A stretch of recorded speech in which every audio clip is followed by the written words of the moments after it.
I just seen a comment that, okay, solo traveling once and never do it again. It'd be interesting if whoever added that comment, Adam Booster, if you can say why. Because I feel like you have different experiences traveling, right? So when I went solo traveling, I absolutely loved it, but that was only because of the people that I met along the way. These weren't people that I knew initially. So I was staying in a hostel, and I feel like that's something that Muslims have to overcome.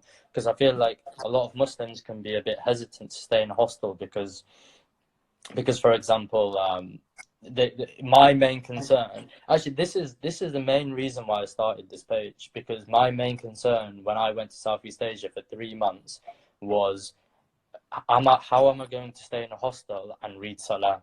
That was like my biggest concern. I was like, how am I going to be in a room with 10 people, 10 non-Muslims, and get up in the middle of a room and read Salah? And that for me was like a really scary thought at the time.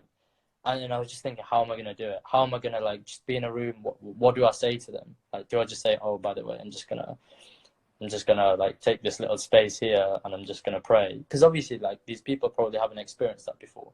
But once I did it for the first time, every time it just got easier and easier and easier. Yep. And then I started having conversations about Islam. I started having conversations with people that knew nothing about Islam, and then these conversations would end up going into like 3, 4, 5 a.m. at night in a hostel. And I mean, those sorts of experiences and those conversations that you have with people, I feel like that's like what we touched on earlier about Muslims going out there and influencing other people. I think this is a great way to do it. I mean, it's a great form of dawah as well, I think. I definitely couldn't agree more with you. I've never experienced it until recently in Japan, and like, I've never been in a hostel in my life, never done anything like that in my life. Usually when I go travel, everything's booked before, hotel, everything. And like when we went there, we only booked 4 nights and we didn't know what we were going to do next. So those 4 nights were in a hostel. We genuinely thought, like, I personally genuinely thought we would be booking a hotel after that. Like, that's it. That was just an experience. Let's just see what it's like, a hostel. We never booked a hotel again. Every single thing was a hostel, because the experience you get, the people, like you're saying, you're meeting, and you're just talking to 4 or 5 a.m. like it's exactly like you're saying. Exactly. It's just an incredible experience, and and they're like, you're a Muslim or why, and you start talking to them about it, and it's amazing. And you know, one of the things about praying as well, I had the same thing. Initially we were praying outside. So we'd step outside and pray outside the hostel, in the street. We were doing that sometimes. But then we were just like, let's just, at night, it's like, before you sleep or anything, we just prayed, and it was calm. And one thing, to this day I can't believe, there was a Muslim woman and her young child in a hostel, and she was praying in the middle of the room. Like the first of all, a Muslim woman with her child in a hostel, in a small little boxes that we were staying in. Like, how was she doing that and sleeping? I completely rate it, man.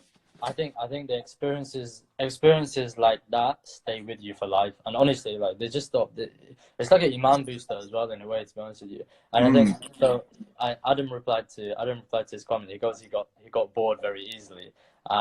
And I can understand where that's from, right? Because I've been in places, mainly in Europe, to be honest with you, where if you don't necessarily meet the right group, it can be boring. And I'm 100% not denying that. Like, if you end up meeting a group of people, like I did when I was in Indonesia, I was in Yogyakarta, and I met there's 2 Swedish people, 2 Germans, and 2 Dutch. So it was a group of 7 or 8 of us, and it was such a good group. We clicked so well that I was supposed to be in Indonesia for a week. I ended up staying there for a month.